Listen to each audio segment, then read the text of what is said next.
നായരോടാണ് കേട്ടോ, നമ്മളെ പടന്നയിലെ നായരോട്. ഇതാ കയ്യിൽ വെച്ചാൽ മതി. ഞങ്ങൾ വർഗീയത പറയാൻ പറ്റില്ല. ഒരാൾ എനിക്ക് വർഗീയത പറയുന്നത് ഞാൻ പറഞ്ഞു.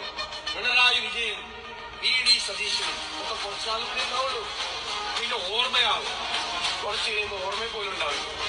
പക്ഷെ നമ്മുടെ കേരളം ഉണ്ടാകും, നമ്മുടെ മക്കളും കൊച്ചുമക്കളും ഉണ്ടാകും. അവര് ജീവിക്കുന്ന ഈ കേരളത്തിന്റെ സൗഹാർദ്ദം തകർക്കാൻ ആരെങ്കിലും ശ്രമിച്ചാൽ നമ്മൾ ഇതൊക്കെ 102 സീറ്റ് കിട്ടിയതിന് ശേഷം പറഞ്ഞല്ല, ഇലക്ഷന് മുമ്പിട്ട് ഇറങ്ങണതിന്റെ തൊട്ട് മുമ്പേ ധൈര്യമായിട്ട് പറഞ്ഞ വാക്കുകളാണ് ഇതൊക്കെ. അതുകൊണ്ട് മുസ്ലിം ലീഗിനെ ഭരണം പഠിപ്പിക്കാനോ മുസ്ലിം ലീഗിന്റെ വകുപ്പ് നിയന്ത്രിക്കാനോ തൽക്കാലം നായരും നടേശനും പോലുള്ള ആളുകളൊന്നും വരണ്ട. മനസ്സിലായില്ലേ? അതൊക്കെ കൊല്ലം കുറേ ആയി മുസ്ലിം ലീഗ് ഇത് തുടങ്ങിയിട്ട്. എല്ലാവർക്കും വേണ്ട രീതിയിൽ, എല്ലാവർക്കും എല്ലാ സമുദായത്തിനും വേണ്ട രീതിയിലൊക്കെ കൊടുത്തു പോകുന്നത് കൊണ്ട് തന്നെയാണ് ഇതുപോലെ വലിയൊരു ഭൂരിപക്ഷത്തിൽ വീണ്ടും മുസ്ലിം ലീഗിനൊക്കെ ഈ ജനങ്ങൾ വിജയിപ്പിച്ചിട്ടുള്ളത്.